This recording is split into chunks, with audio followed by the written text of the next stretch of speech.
ओम शांति। तो आप सारे इतनी देर तक दीदी की विशेषताओं के बारे में सुनने लग रहे हो, है ना। क्योंकि दीदी विशेषताएं तो बिल्कुल भरे पड़े हैं, है ना। बहुत सारी विशेषता हैं दीदी के अंदर, लेकिन आप सोचो इतनी विशेषता भरी किसने, ना।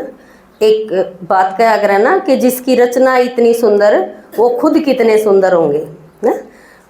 दादाजी और माताजी जिन्हें पालना करी, दीदी के अंदर कूट कूट के ये सारी विशेषता भरी, दीदी इस लायक बनाई कि अपना जीवन बाबा को समर्पित कर सकें। तो इससे पहले दीदी ने अपने घर तय सीखा सब कुछ है, क्योंकि दादाजी और माताजी खुद जब ज्ञान में चले तो समर्पित भाव से चले थे, बिल्कुल समर्पण था उनका। तो घर तय पालना में ये सारी चीज़ सीखी। देखो जिसका बालक ज्ञान में जब चले है तो उस माँ बाप ने कितना सामना करना पड़ा है दुनियादारी का। जिसके चाले होंगे या बात सिर्फ उन्हें बेरा होगा, बाकिया ने नहीं बेरा होगा। क्योंकि माँ बाप भी मैंने बहुत जगह देखा है, अगर बालक ज्ञान में चलना चाहे, अपना जीवन भगवान का समर्पण करना चाहे, तो उड़े कई जगह तो माँ बाप भी खुद साथ नहीं देंगे। और जब माँ बाप जिसका साथ देवे हैं और उड़े माँ बाप ने फिर दुनियादारी का भी कितना सामना करना पड़ा है। हर एक इसे समाज में आकर देखो, परमात्मा ने, भगवान ने ये इतनी देवियाँ तैयार करी हैं। आप देखा अपने पास एक पीस है ऐसा दीदी हैं जो अपने पास है, लेकिन दुनियादारी में देखो बाबा ने कितनी कन्याएं ऐसी तैयार करी किस समाज में। जबकि लड़की तो के आग्रह अगना राजा की कवारी रवे और ना गरीब की रवे, भी लड़की है तो वह ब्याणी पड़ेगी। और लड़के बेशक रहे रहो, क्योंकि के माने हैं कई बार किसी का लड़का रह जाए कवारा तो के कहेंगे कि छोरी है बट्टा लगेगा, छोरा तो पड़ा रहेगा, बेशक दो रह जाओ कवारे, लेकिन छोरी कवारी नहीं रहनी चाहिए। इसे समाज में हम रवा थे और परमात्मा ने आकर इसी दुनिया में देखो कितनी कन्याएं तैयार कर दी।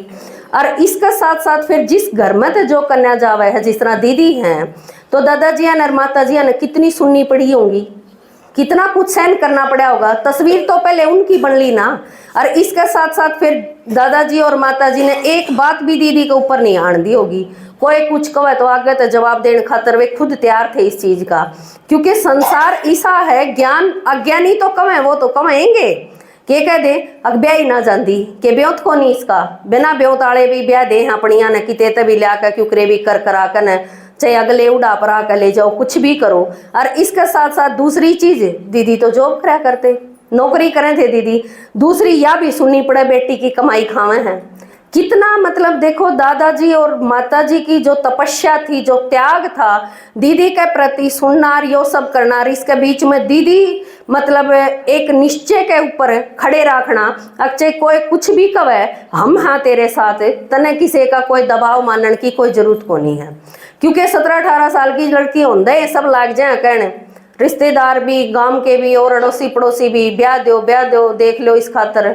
छोरा न कोई ना कहे, छोरी की ज्यादा चिंता हो जाए, सब नहीं घर क्या तो ज्यादा बाहर क्या न हो जाए है। तो इस बीच में देखो माताजी ने और दादाजी ने जो तपस्या करी है, जो सबकी सुनी है, और जिस लेवल तक दीदी तैयार करी है। माताजी का देखो सर्वेत के था कि बाबा के प्रति समर्पण भाव होना चाहिए। दीदी अपने अनुभव में कई बार बतावे ना कि कहते वीरवार होंदा मम्मी पहले भोग बांट दे, मुरली पाछे चला लियो, लेकिन माताजी के कहते जो मुरली सुनेगा भोग उसी ने मिलेगा। तो ये चीज नींव माना, जिस तरह मकान बनावा है तो उसकी नींव पहले मजबूत भरी जावे है ना। माताजी ने एक एक चीज दीदी के अंदर इस तरह कूट कूट के भरी है, इतनी विशेषता जो भरी है, क्योंकि दीदी ने फील्ड में निकलना था। आज देखो दीदी के टक्कर की, दीदी के बराबर की कोई भी ब्रह्मा कुमारी इसी नहीं है। अब जो नौकरी भी करती हो और इतनी गीता पाठशालाएं संभालती हो, कोई भी दीदी के बराबर की नहीं है। तो यह चीज हम गर्व के साथ कहते हैं। और इसके साथ साथ देखो कितनी विशेषता है जो हम माताएं द्वारा सेवा करे हैं। और तो हर एक सेंटर पे के कहेंगे ब्रह्मा कुमारी दे दो, बिक्के दे दो, कन्याएं दे दो, हमने मांगेंगे। और दीदी तैयार कर करके और आने देवे ना, याड़ तैयार करे हैं और फिर औरा दौरा पूछावे हैं। और दीदी मारे माताएं द्वारा जिन्हें बोलने का बेराना कि मैं कहने का बेराना, और वे इसी सिखा दी, इस लायक बना दिए। अब तमें राजा बनोगे, अपनी प्रजा बनाओ, सुनाओ तुम सब ने। तो इतनी ये विशेषता दीदी के अंदर खुद थी, जब तो हमारे अंदर भरी है दीदी ने। और देखो सारे ने बताया है कि दीदी कितने संतुष्ट मणि हैं, कोई भी बात करे तो हर एक ने दीदी संतुष्ट कर दे हैं। यो कदे तो जब तक ज्ञान में चाले हाँ जबे तो देखा, क्योंकि किते भी मारे उलझन आवे ना तो आप सारे भी देखो, वैसे तो दीदी मना करे है, लेकिन अपने टीचर के थ्रू या आपा कितने हैं 80 गामा में गीता पाठशाला हैं, इसके हिसाब से जितनी माताएं हैं अगर सारी फोन करें तो दीदी ने भी मुश्किल हो जावा किस किस के अटेंड करें।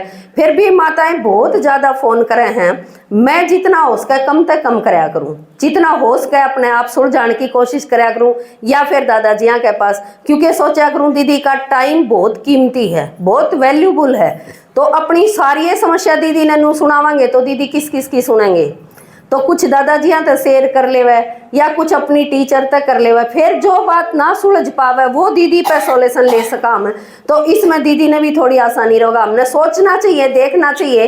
अगर दीदी भी मारे की डाल 2-4 शादी करा लेंदी, 2-3 एक बालक जाम कर न उन्हें मतलब टोपी नहीं रहती, लेकिन दीदी का जीवन देखो, दीदी ने अपना जीवन मारे खातर रखा है न्यू, परमात्मा ते समर्पित कराया है जीवन, लेकिन परमात्मा का तो नाम है समर्पित, तो दीदी अपना और ही है देखा जावे तो ना, कि तेरे बहाने सबका भला, भगवान का बहाना है, परमात्मा के समर्पित होगी दीदी ने अपना जीवन समर्पित कर दिया। लेकिन हकीकत में काम किसका लगी रहे दीदी बताओ, अपने लगी रहे ना, ईब उस गांव में जाना है, ईब उस गांव में जाना है, ईब उस माता की समस्या है, उस माता का यह प्रॉब्लम आ गई, उसका यो हो गया, किसका समर्पित हो रही है जीवन, दीदी का सारा अपने समर्पित है।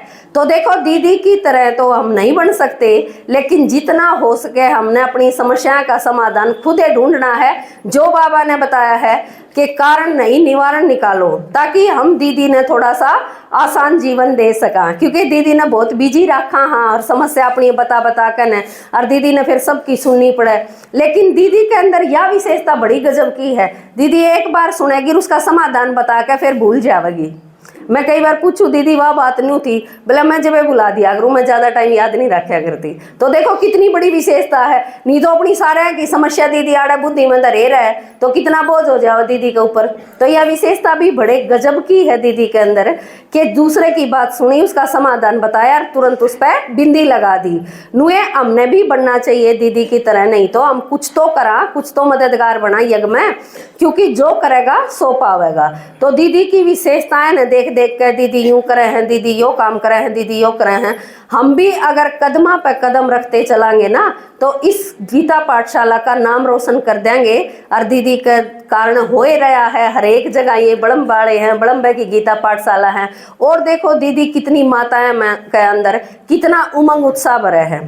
सन 79 में आज की जो मुरली थी, बाबा ने बताया कि उस टाइम पे बाबा ने कहा था कि माताएं ने अपनी जीवन कहानी सुनानी चाहिए, कि मेरा ज्ञान तय पहले का जीवन किसा बीत्या और ई ज्ञान में आए पाछे मेरे जीवन में क्या परिवर्तन आया।